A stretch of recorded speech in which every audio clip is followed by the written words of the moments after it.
Okay guys, I'm going to show you how to make the Choc cocoa macadamia date slice. This is what goes into it: cacao powder, coconut oil, pitted dates, macadamias, desiccated coconut or use shredded coconut, maple syrup. That's it. And then we're going to also make a little chocolate syrup ganache, if you like, on top. I'll show you how to do that as well. A large food processor goes the cacao, coconut and macadamia nuts.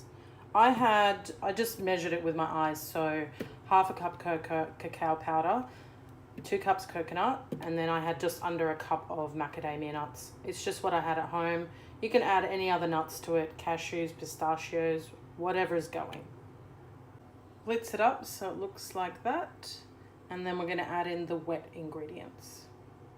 Okay, once you've added the wet ingredients, then you're going to whiz that up and it's going to look like this.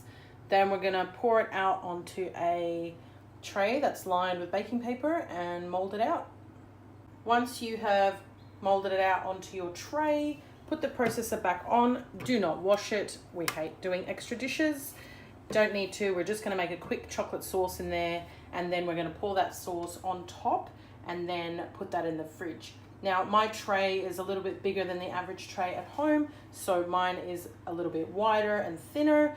Your tray will probably be a bit shorter, and so the mixture will appear to be a bit thicker as well. And this is what it looks like. I've just poured the sauce on there, and any which way it'll look nice once it's set. You can spread it across and make it all pretty. An optional extra to do is to sprinkle some of the coconut on top.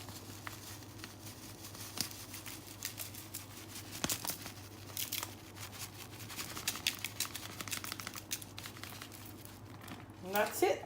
Put it in the fridge. Sets in about an hour, probably less, and then you can slice it up and enjoy.